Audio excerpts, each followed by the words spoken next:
Everything's a purely mental game. Whatever is in your head projects out into the world. I don't need to have an accurate self-perception of myself. If you won't even cheer for yourself, who in this world will? The worst thing you have to fear is standing still and watching the world pass by you while you are just paralyzed by fear and self-doubt.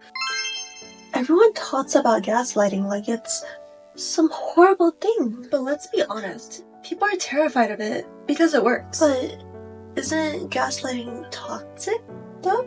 Oh, absolutely. Unless you use it to bury the old version of yourself. What if I told you I spent the last 6 months gaslighting myself to become the perfect girl I have in my head?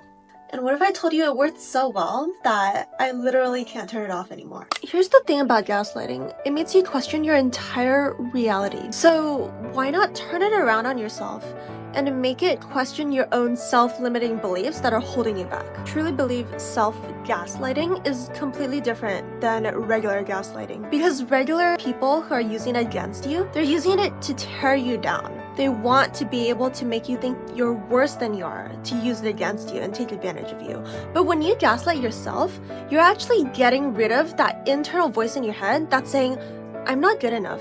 I'm not worthy. Maybe I do deserve to be treated like dirt. Maybe I have to, work myself so hard and work myself to the ground to gain that little teeny iota of respect. But when you start gaslighting yourself and using those same mental techniques on yourself that other people would weaponize against you, it completely shifts your entire reality. So let's see, how do we identify the beliefs that need to be gaslit? For me, I committed to 3 specific delusions, and I committed very hard to these 3. You guys can think about whatever else you want to convince yourself to believe. My first one, girl, everyone already loves me. They just don't know it yet. Imagine 2 versions of yourself walking into a room. The first version is very concerned, very nervous, very scared. She walks into the room with her eyes down. She's kind of hunched up and she's thinking in her head, oh, but what if I'm not funny enough? What if I'm not smart enough? What if I just don't impress them and they don't like me? Do you think that version of yourself is going to be her best self? Do you think that she's going to be able to be as magnificent and charismatic and charming? And now, imagine one version of yourself who assumes that everyone already loves her the second that she walks into that room, right? She's never met a single one of these people, but it doesn't matter because they all love her. They just need to find out. They just don't know it yet. So this version of yourself, when she walks into that room, she's smiling at everyone. She's looking up and looking around. Her shoulders are back. Her head is held high.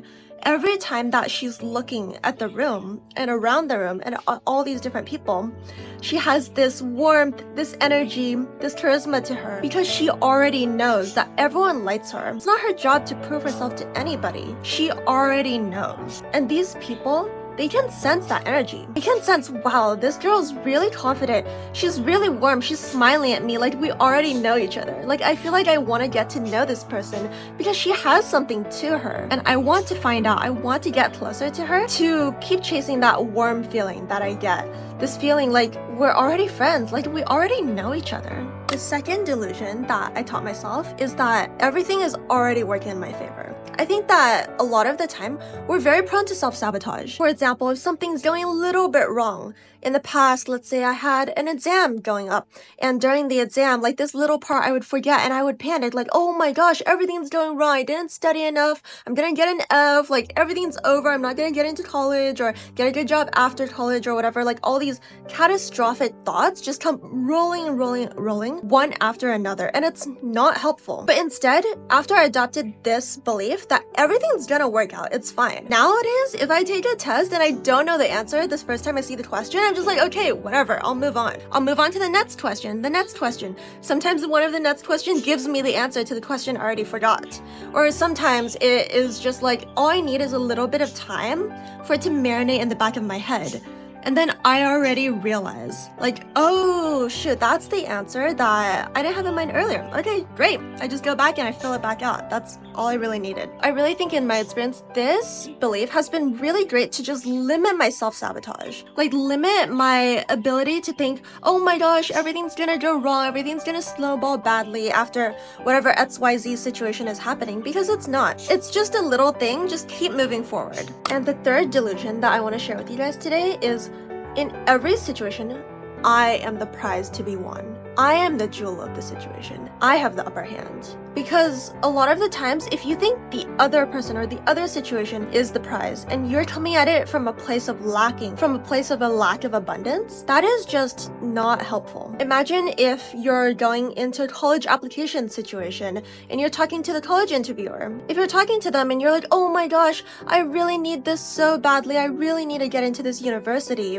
You have a lot of anxiety. You're worried that they lose you. Your nervousness will show through. The fact that you feel like you need them more than they need you is gonna show through. But now flip it around. Imagine I am the prize. I'm so talented. I'm so smart. I'm so creative. I have so much going for me. It's just evident to that college interviewer.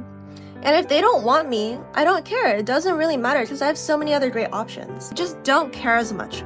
Once you don't care as much about the results, once you think you're the prize, therefore you do not care because you have an abundance of opportunities that are just waiting for you to come along, other people can sense that energy. Other people can sense, oh my gosh, this girl has alternatives. This girl does not care about the results. We better snatch her up quick. We better offer her this position. We better offer her this admission into university because she has so many options. She's so abundant. They're able to sense this. But here's where it gets wild. This delusion that I had purely inside my own head, this gaslighting that I was doing to myself and only myself, it started snowballing and having real effects in the real world. People started matching my energy. So when I would feel confident, when I would act as if I did have value and act as if I had plenty of other options, people would reflect that back to me and they would start treating me that way as well. They would start treating me with so much more respect. They would start treating me as if I was valuable. They would start valuing my opinion in social situation and they would start including me in all these different events. It was just a complete night and day difference from before. And when I started having this mindset as well, there were so many different opportunities that started appearing in front of me. For example, I actually got many different jobs and different opportunities that were basically presented in front of me because I was able to put myself out there in these different social situations and because people saw me as a connector. People saw me as somebody that could bring different parties together, who could bridge across different gaps within different spaces. And so I was able to get and receive these opportunities that other people who are more experienced, who are older, who had all these different degrees and credentials, which I did not have, they would choose me over those other, let's say, candidates, because of my energy and how I was able to present myself and put myself out there with confidence. And in the end, my reality started to match my delusions. Like if I delusionally gaslit myself into thinking that I was just so valuable that I could walk away from any situation if anyone in my friend group did not treat me with respect, if they excluded me from any situation, that I would be able to walk away and be confident I could find a new group of friends. If I really was not happy with how I was being treated in any given situation, whether it's friend, relationship, job, anything like that, I would truly in my heart feel like I would be able to walk away. And once I had that internal monologue, that internal concept of myself that I can walk away from anything and I can come out better off for having walked away, that was when I truly started to get more and more opportunities and truly feel like, yes, I have amazing things out there waiting for me. They're all waiting. So if I want to leave something, I can. I can walk away with no problem. I can find something even better. And once I started thinking that way, once I truly internalized that, that's when other people didn't want to let me go. That's when other people would come back to me and be like, oh, hey, Helena, we really want to keep you in this position, in this role. We really want to keep you with us. What can we do? How can we negotiate to make this more satisfying for you? How can we make this better for your situation so that we can keep you here with us? I would get all these different opportunities, get invitations to different conferences around the world in these different industries, and have these different invites to exclusive events because I was able to really value myself, because I had that energy energy that I did not care. I did not care what other people thought of me. I did not care if they wanted me there or not because I had alternatives. And so remember when I said that it worked too well? Remember that point of no return that I was talking about? It happens the moment when you can't even see yourself that old way anymore. When you've gaslit yourself so thoroughly and so successfully that you don't even believe that old conception, that old insecure version of yourself, you don't even see yourself as that anymore. You can't. It's when the delusions that you fed yourself in the past, they become your new normal. And you know, the scariest part is that you realize this was all in your head this whole time. All you had to do is flip that little switch inside your head and suddenly everything changes. Everything I've realized is a mental game. Everything's a purely mental game. Whatever is in your head projects out into the world, and the world will reflect it back onto you. So whatever is in your head, however you perceive yourself, however you think the world looks at you, if you think the world looks at you with disdain, it will. If you think the world looks at you without love, you won't receive any. If you think the world treasures you and needs you, then it will. So you want to gaslight yourself into your dream life like me? This is your starter pack. Anytime you're not sure, just tell yourself, I am worthy. Intrinsically, I have value. I don't need to prove anything to anyone else. I believe in myself. And anytime you have doubt about anything, gaslight it away.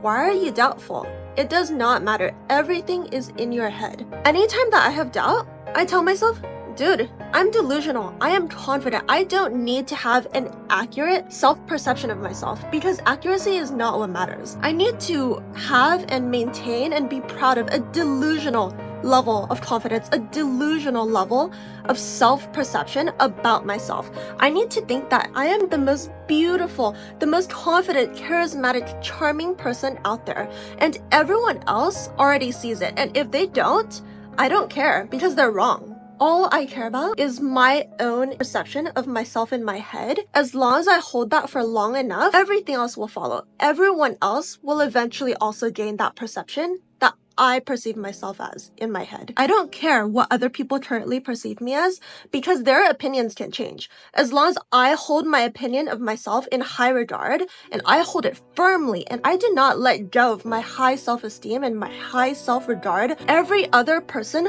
will eventually change their opinion. So when you have that little voice of self-criticism, of self-consciousness that pops up in your head, don't care. If you think, oh my gosh, she is so cringe, who cares? Be cringe. The people who think you are cringe are also those people who will never put themselves out there, who will never succeed, and who will look up to you in envy in the future. Who cares if you look stupid? It does not matter. If I look stupid from other perspectives, I don't care because I look great. I know I look great. It is truly the narrative that you tell yourself. If the narrative in your head is constantly that of a critic, that is the complete opposite of what your inner narrative should be like. Because you have to be your own best cheerleader. If you won't even cheer for yourself, who in this world will? You have to cheer for yourself. You have to be. You are the only one.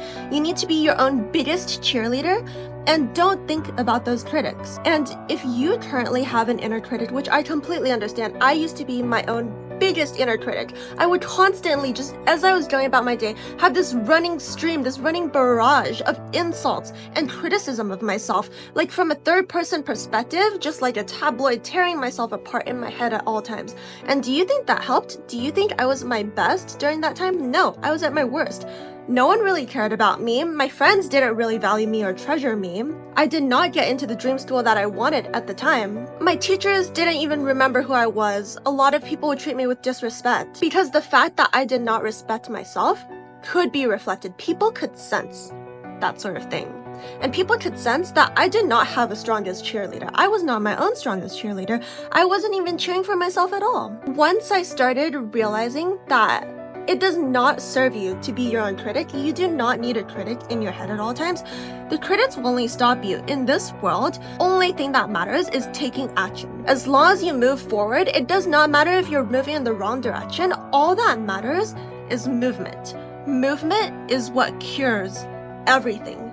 If you're unsure, if you are feeling depressed, Start moving around. It is hard, but I'm telling you, I've been in the worst depressions and just been months and months unable to do anything, unable to get out of bed, unable to shower for like days and weeks at a time. Everything was so hard. But it's all a cycle. It's all a loop. And so once you start moving, once you start gaining that momentum, having that movement, it does not matter at first what direction you're moving into because you can always adjust your direction. But as long as you're used to that movement, that speed, that velocity, as long as you're constantly moving towards something, then you are okay. The worst thing you have to fear is stopping, is standing still and watching the world pass by you while you are just paralyzed by fear and self-doubt.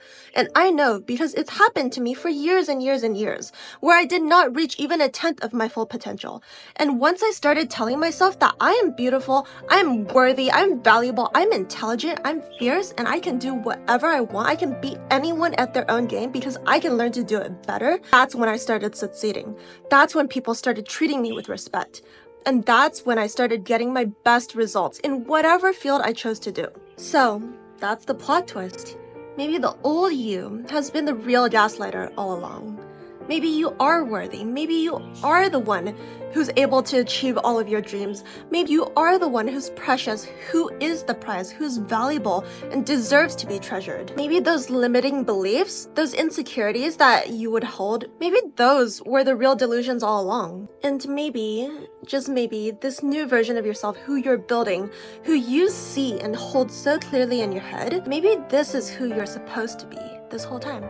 So yes, gaslighting is toxic. But you know what's even more toxic? Letting your old self gaslight into thinking that you don't deserve any of that, into letting yourself live by your limiting beliefs. It's time to gaslight her into oblivion.